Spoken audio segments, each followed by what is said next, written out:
E você não pode não ter notado. Não apenas apesar de, mas por causa da grande destreza do meu amigo Dinesh de Souza, que ele quer argumentar a favor do deísmo. Em suma, é impossível provar definitivamente a inexistência de um primeiro motor. Você não pode absolutamente mostrar que não há um designer. Você não pode absolutamente refutar. Nenhum ateu jamais foi capaz de desejar afirmar que você pode dizer que não há autor. Mas você pode dizer que não há argumento para a autoria, ou o design, ou a divindade, ou o criador que já tenha sido válido, ou coerente, ou integral. Ele quer contrabandear pelas alfândegas, passando do argumento sobre o deísmo para o teísmo. Se ele pudesse provar que havia um autor, um primeiro motor, uma divindade, um criador, o que não consegue fazer.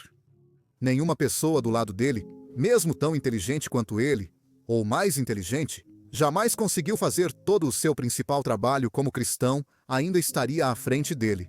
Porque ele ainda teria que ser capaz de mostrar que este autor sabia que você e eu estávamos aqui esta noite, que eles se importavam com quem nós fomos para a cama e em que posição, que eles se importavam com o que comíamos, que eles se importavam com a forma como circuncidávamos nossos filhos, de que maneira a mutilação genital era feita por nós, que eles se importavam.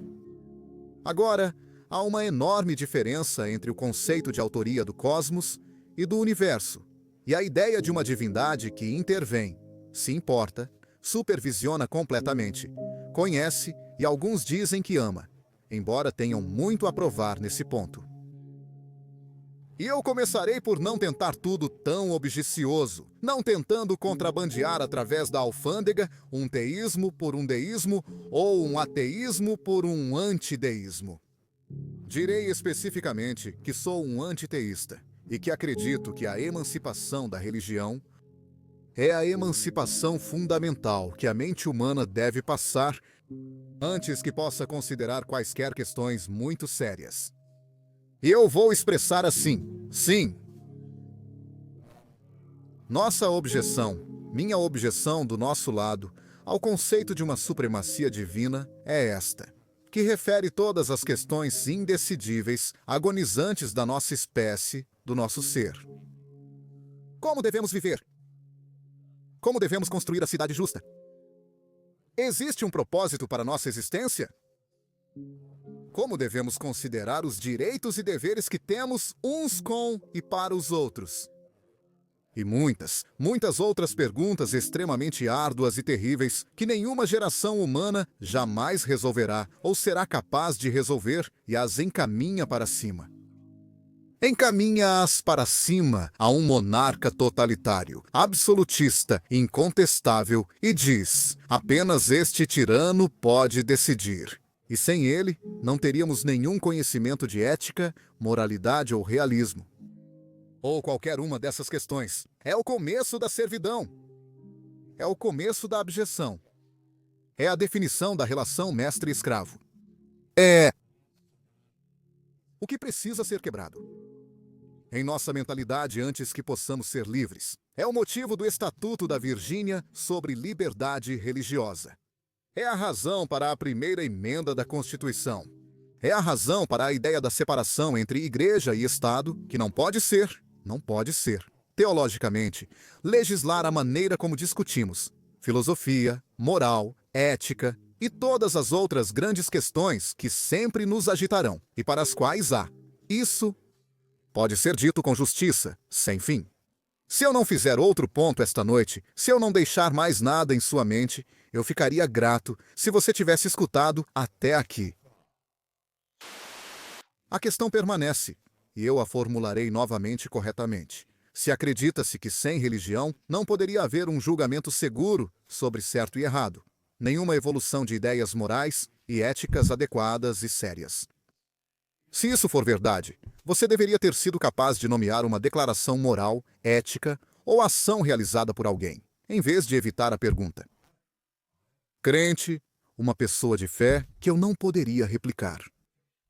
Agora, eu fiz essa pergunta em público, na televisão, em encontros cara a cara, no rádio e na imprensa, para o arcebispo de Canterbury.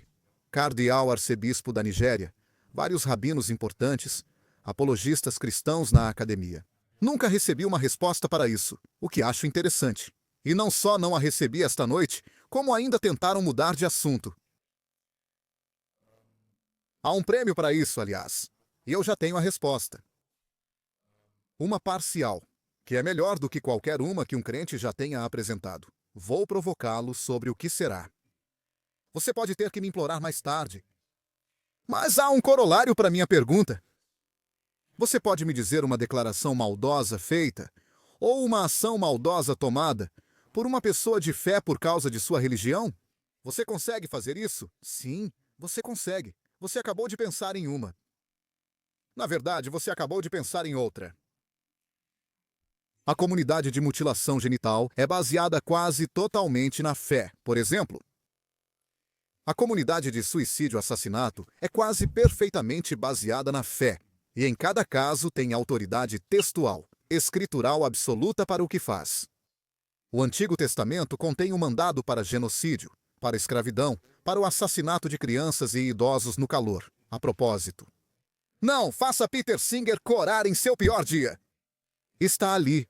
É um mandamento, e está nas mesmas passagens que o original, pois os 10 mandamentos aparecem várias vezes no Antigo Testamento em diferentes versões, provando o triunfo do relativismo até mesmo nessas páginas. Lá estão esses mandamentos e lá eles permanecem. E é apenas decidindo que, na verdade, não existem absolutos religiosos e estruturais.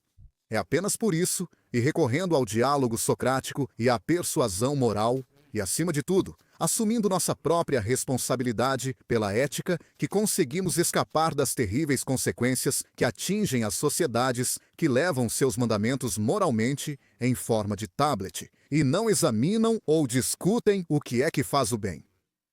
Vida. Então, como uma resposta imediata. Tudo o que sabemos é o quão pouco sabemos. Há anos defino uma pessoa educada como alguém que sabe o suficiente para reconhecer a própria ignorância. Na verdade, é a única, não é minha própria definição original, vem do grego, mas é a única definição que funciona, e ninguém trabalhando arduamente no campo da ciência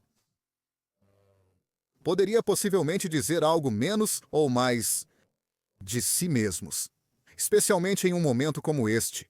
Mas aí está. Imediatamente, a explicação teísta e deísta tem que se basear em uma certeza de que existe um supervisor. E se você quiser ser um teísta, um criador cuidadoso e intervencionista que gerencia esses assuntos. E não houve uma única frase até agora do Dr. Turek em apoio a essa proposição. Deixe-me dar um exemplo. Se o horizonte de eventos de Stephen Hawking que acabei de mencionar. Começarei com um cosmológico. O horizonte de eventos é a fronteira do buraco negro. Suponha que você pudesse viajar em direção a um buraco negro. E vê-lo, e ver a borda dele, e percebê-lo antes de entrar. Esse movimento vertical é conhecido como o horizonte de eventos. Se existir, Hawking tinha um colega gravemente doente em Cambridge que disse que se soubesse que iria definitivamente morrer. É assim que ele gostaria de ir, caindo no horizonte de eventos.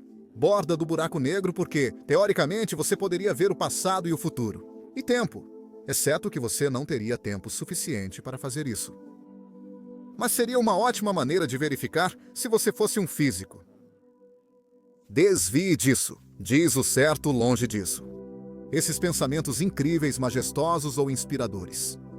Diga que pense sobre o livro em chamas em vez disso. Pense nos milagres triviais presenciados por pastores de ovelhas na Palestina da Idade do Bronze. E pense na dívida que eles acham que devemos incorrer por seus pecados.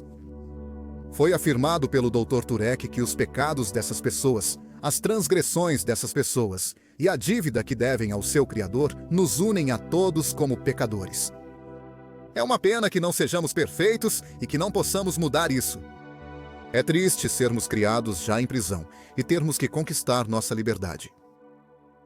Eu te digo novamente, isso é servilidade ao poder supremo.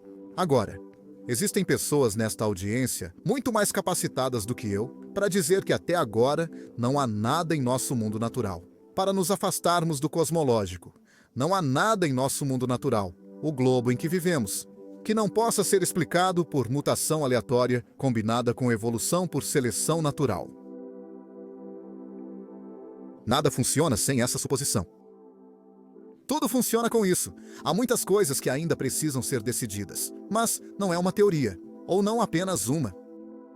Funciona. Está operacional. Dispensa a régua principal. A navalha de Occam diz que devemos descartar suposições desnecessárias e inúteis. É o que eu proponho que façamos neste caso.